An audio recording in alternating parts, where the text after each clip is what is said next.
I think I'll kick us off. Yeah. So, good morning, everyone. I'd like to acknowledge the land in which I'm meeting on this morning, the Bunurong Boonwurrung land, and acknowledge elders past and present as we phase out of NAIDOC week,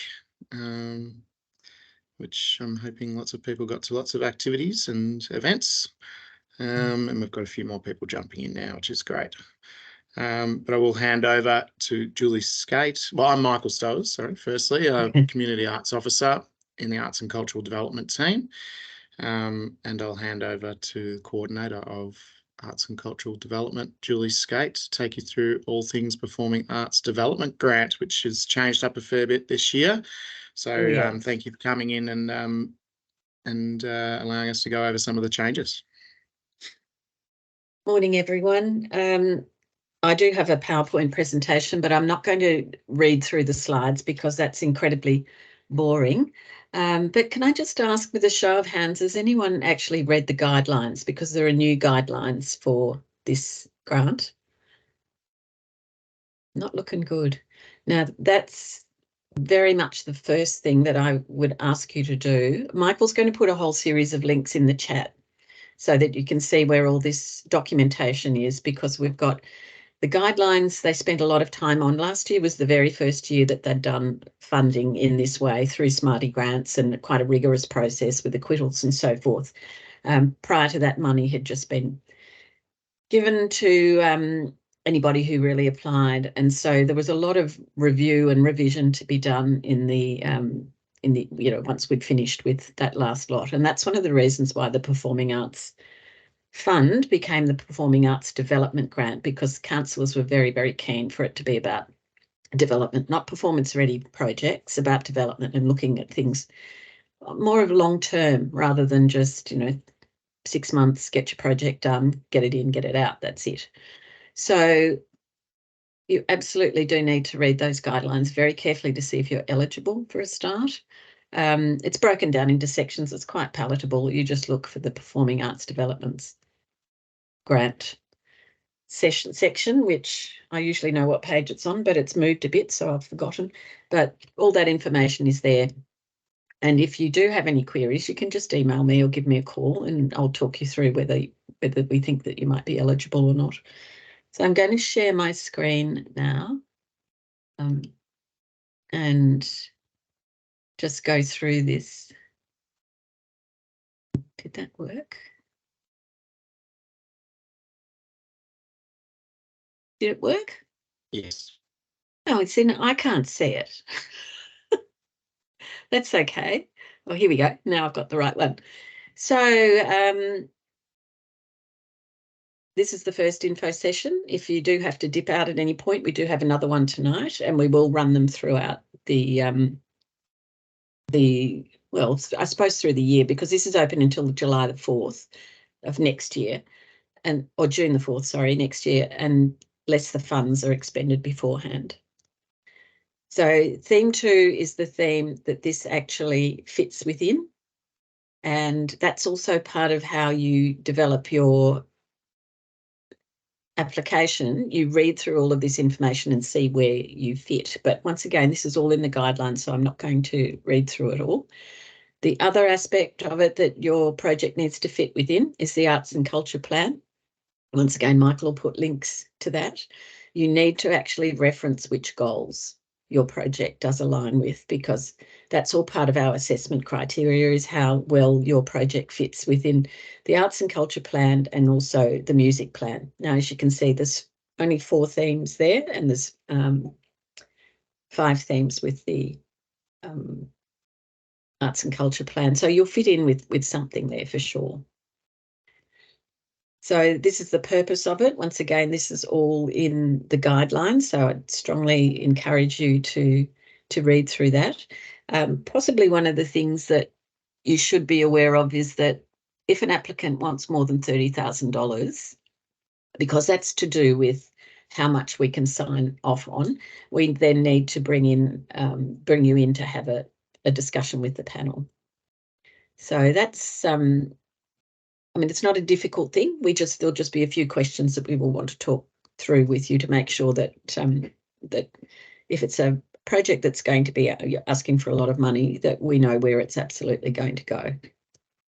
Now, this is a definition of the performing arts, and that's a really important part because we had a lot of people applying who didn't actually fit within these criteria. So we thought if we put in a definition, now that's not in the guidelines, but you will have access to these slides if you want them. They'll be up on, link will be up on the website, on the Arts and Culture website, not on the council one. We've got an Arts and Culture one, but those links will go into the chat anyway, so you can always access that. This is also being recorded. So yeah, really important that you just read through that and see if your project fits within that. Application process. Now this is where it gets different from last year. Last year there was an EOI, so you'd fill in Smarty Grants what your project was, and we would then come back to you and say whether you could progress to the next round. That wasn't overly successful because we found that what people were putting in as an EOI was a little bit different from what their full application was. So what we've decided to do is have a pitch session, which is on the 29th of July, and you can book through Eventbrite. And what you do is you come into the room, you do it individually. There'll be a whole lot of people in there that you can chat to, but then you will be able to pitch or talk about your project with a panel member, and then we will score them. We've got an assessment rubric now, which makes it quite easy to actually just go through the process. And then within a week of that info session or that pitch session, we will invite potential applicants to put their full application in, and you'll have up to 3 weeks to complete their application. So our first assessment round we're running a little bit late, but that's just because grants haven't even opened yet. So the 13th of July is when they open, and the 15th of August is when we would be doing the assessment, or we would announce the assessment after that. So it gives us 2 weeks to actually go through the assessment. So we have 3 internal assessors and 2 external assessors, and all very experienced people, which is rather good. And the other thing that has changed is that there are now 5 streams that your project needs to fit within. And once again, these are not in the guidelines. You actually will see these in the Smarty Grants. It will ask you about which stream. You can go into more than one stream, but stream 1 is capacity building. So this is very much about professional development and sustainability of your practice or your business. So should be quite a popular one, that one, I hope it will be. Stream 2 is increasing diversity. Now we've got a real problem with there's a lack of diversity in all the applications. It's something that we want to really encourage, but this is also not necessarily about just doing a performance. Once again, this could be about programming, but it's also leadership and workforce opportunities and addressing barriers. So very important. Stream 3 is support the delivery of performances. So this is really where we want to help people develop their project, but it's not about the actual end result. It's very much about that development and working towards the delivery, but we've also put in their engagement and education activities because we think that's a very, very important part of developing your audiences. So innovative work. So this seems very similar to stream 3, but it's actually not, because this is very much about innovation. So what we're looking for is work that is a little different from what we'd normally look at, and work that reflects the distinctive Peninsula story. I think that's a really important part, because a lot of what you're going to be asked when you fill in the application, you will see later in the criteria, is that it's around the ensuring that the community does benefit from what you're doing. So yeah, we're really looking to see if there's any performance and technology and some really interesting ways of looking at work. And then stream 5 is for infrastructure projects. So this is not big. We're talking about relatively small amounts of money, but it just might be enough to help you if you have a venue for it to be a bit more viable. And if you've got any kind of barriers because of lack of accessibility, we would assist with that. And that could even be, if you have a lighting or a sound desk that's really, really old and you can't have bands play there because it's terrible, then, we could possibly be putting in some funding towards that. So there's your 5 streams. Do you have any questions yet, Michael? Not yet. Yeah, okay. I don't want to Questions in the chat or raise your hand up the top. There's a little raise your hand button. I can turn your mic on if there's anything along the way. If not, we can just go over some. But feel free to ask questions along the way. That's fine. Don't need to save them to the end. Yeah, Melissa just asked if there's an alternative day to the pitch session if they're unable to make that. That day.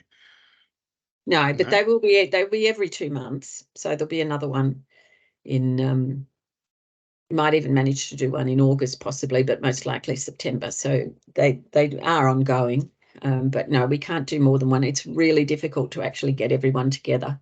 It's just one of the reasons why it's taken us. We're a little bit late because just trying to get everyone's diaries lined up has been really difficult.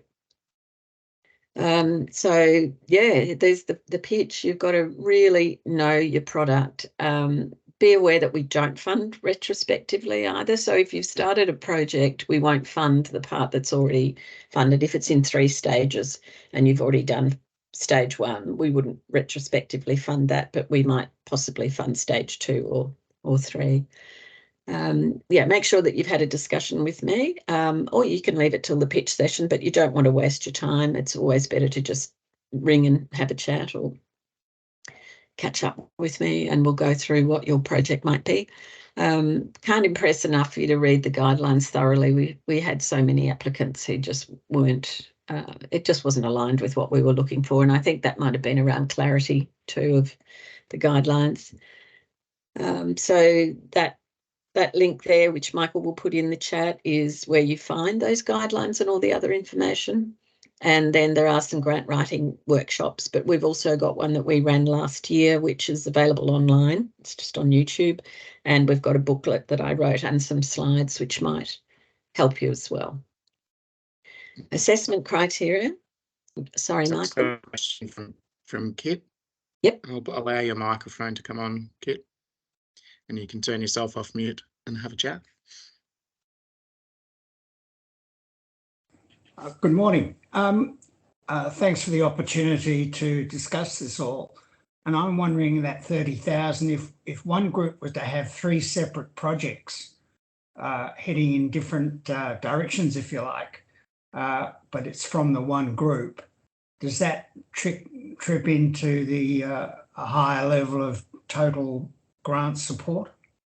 That's a good question. I haven't been asked that and we haven't been faced with that yet either. I might have to take that one and have a think about it. But I think if they're 3 separate projects, we're funding a project, not a person.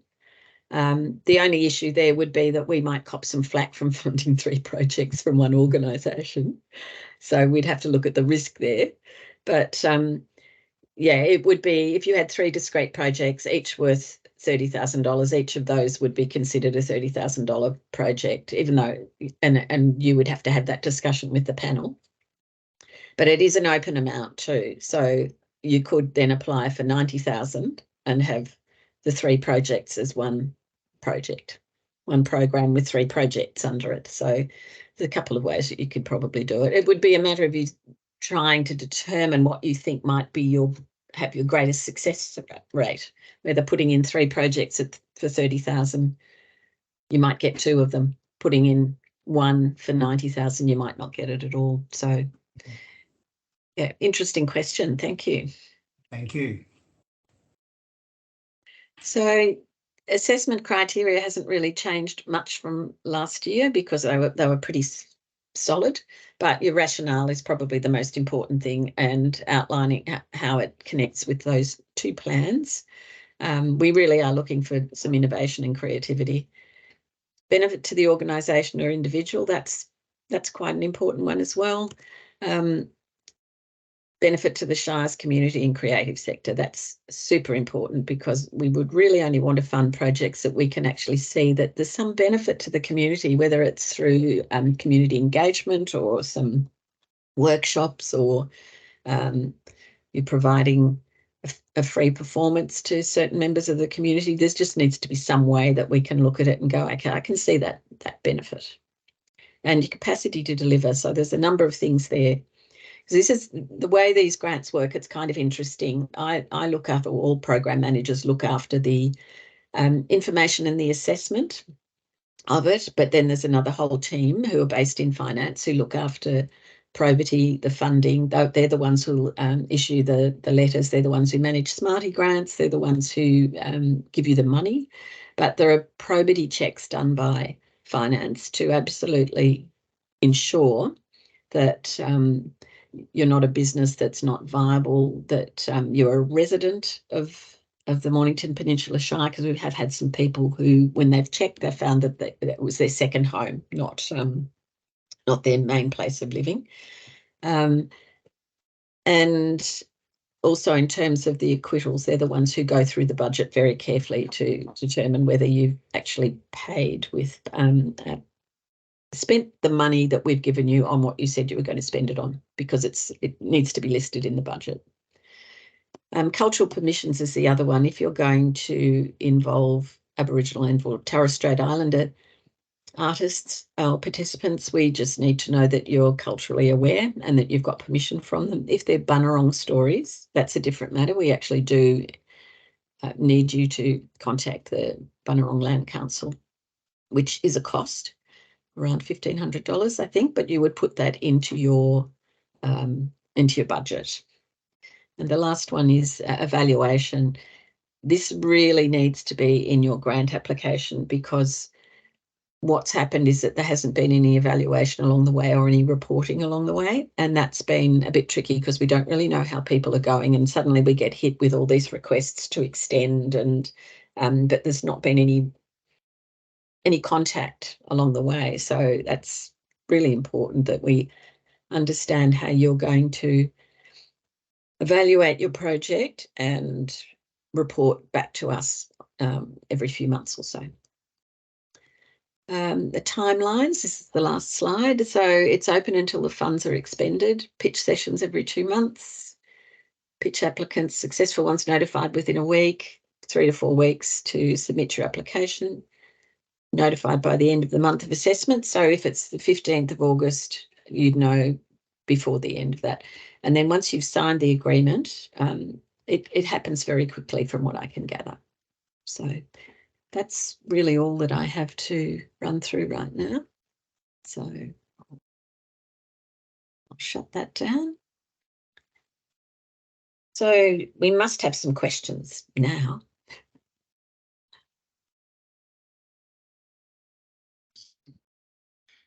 Yeah, you can put your hand up or put some questions in the chat if there's anything specific.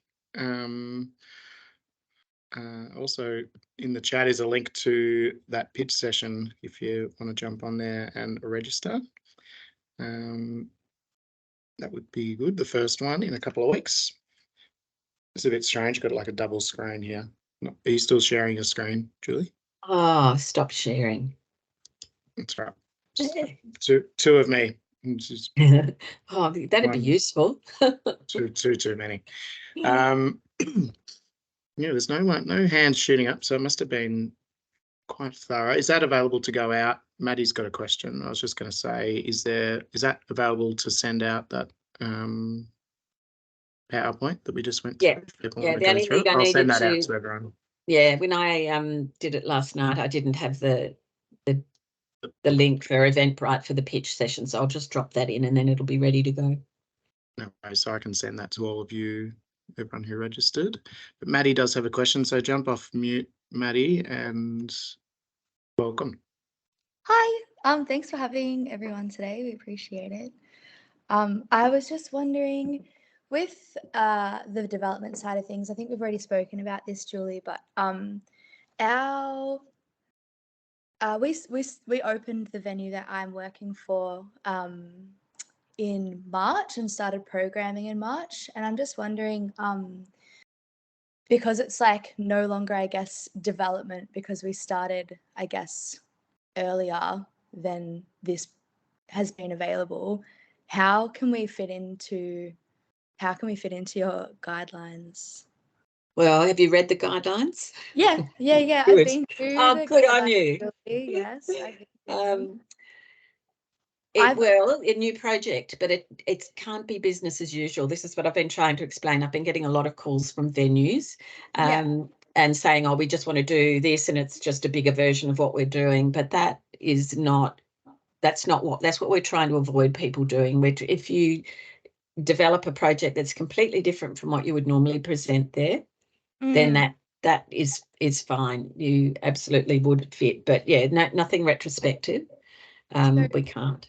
I think my question is, when we had spoken to people, like, we probably just wouldn't have launched the band room when we did, if this had have been the case. Because when we'd spoken to people, I guess a little bit earlier in the council, they had mentioned that there was going to be like a specific venues grant. And so, no, look, I don't know where that came from, because no one has ever said there would be a venues grant, and we just don't know where it's come from. I actually have an email. From who from? Well, I don't necessarily want to get them in trouble, but no, you're not going to get anyone in trouble. But there definitely isn't a venues grant, and you're not the first person that I've heard this from, and it's a bit concerning, because you're right. People like you have gone ahead thinking, okay, well, potentially we've got this option, but so I guess where does that leave us? Because I feel like we would have possibly held off on opening, and then like started a whole new thing, and it would have fit within your guidelines if it had have been delivered like earlier, or if we had have delivered our project later. I'm really sorry, but I can't answer that one, because I don't know. The venue grant was never on the radar. I'd never heard of it until last week when someone asked me about it, and I thought, wow, that's fantastic. And then I checked the music plan. Doesn't really mention it in there. But then one of my co-workers, not in my team, he asked me about it too, and I said, well, I think it was in February, I'd mentioned to the person who I was speaking to, who had also been a part of me getting the Performing Arts Fund last year for my own project. I asked if there's any assistance available, and he's like, we're in the process of rolling out a venues grant. So we launched our venue, and we launched our programming and have started. But still, that's a very big risk to launch something without knowing whether you're going to get funding, though, because it's, your chances of getting funding are. Yeah, but the peninsula is in need, as you've been saying. Yes. It's absolutely in need. So we've done something, and we've taken that risk because we are in need, and because me as a female musician myself, like, I'm not even playing down here very much anymore. I'm going to the city, I'm touring, I'm doing other things because there's not opportunity. Yeah, look, I honestly don't know how to answer that question, but it doesn't exist. And it might have been something that somebody was very keen to have happen, and it would have been great. I agree. But these grants have been under review since late last year. So, and yeah, as I said, that was the first I heard of it last week. Michael, have you heard of a venues grant? I think was in relation to the music plan. Yeah. Being some funding possibly available for upgrades and things like that. I think it'd be good to maybe, there's probably a few more people that might need to be in this sort of separate chat, Maddie, if you're keen to sort of have another chat about it and try to work out. Try and figure out where this came from and what we can do, because there is no funding for it, and the most that I could get was that Stream 5. That was about all I was allowed to do, which is not a huge amount of money. So no, it's not. And especially when it comes to upgrades for a venue and soundproofing and that stuff, it's literally just like not, and it's just not enough.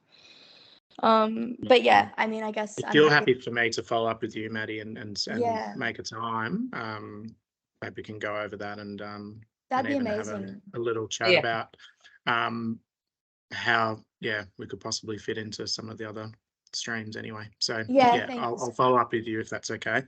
Of course, that'd be awesome. Thank you so much. You're welcome. Yeah.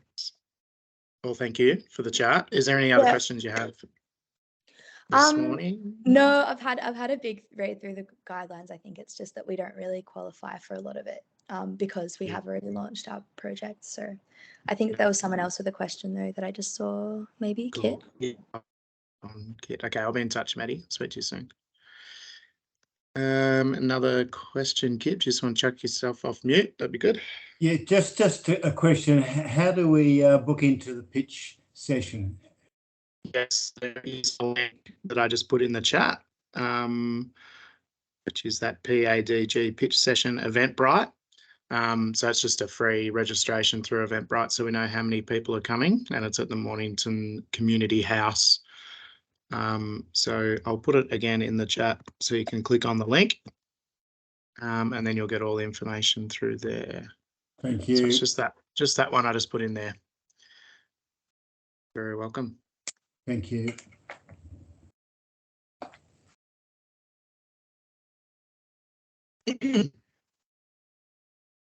All right. So seems Julie, as far as questions go this morning, I'll put in Julie's information again. Often what happens is you might head out of one of these sessions and have a further question. So put Julie's email in there for you to send any questions that you might think of between now and maybe the pitch session. And that's really going to be the best way to get the best outcome, I think. Yep. There's a lot of information there to go through. So that's right. And it is quite different from last year. It's been a lot of work to actually review it all and try and make it a bit fairer for people.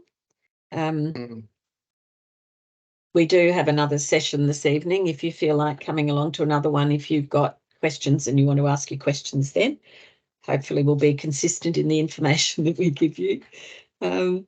And other than that, yeah, I'd just say get on to all those resources that Michael's put links in for if you need assistance with grant writing. There are some more grant writing workshops which you'll find on the council's funding page.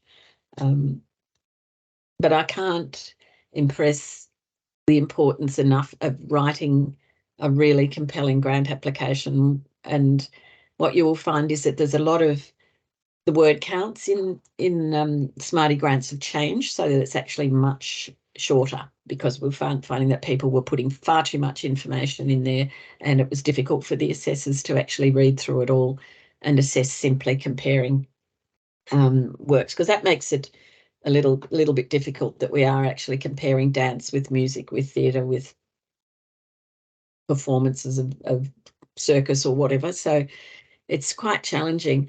But yeah, if you can read through those, the grant writing booklet and perhaps attend one of those grant writing workshops or even just look it out, the one that we did last year, it will make a huge difference to how you approach your grant writing. So, and yeah, hopefully make it more successful.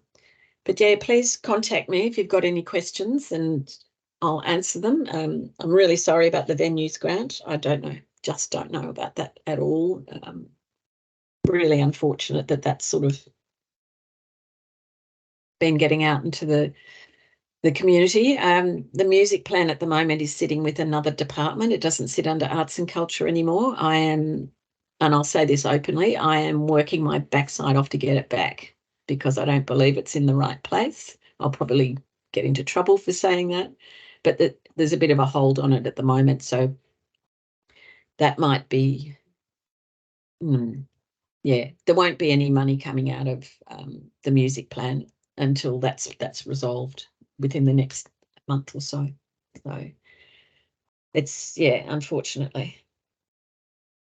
Okay, well, thank you, everyone.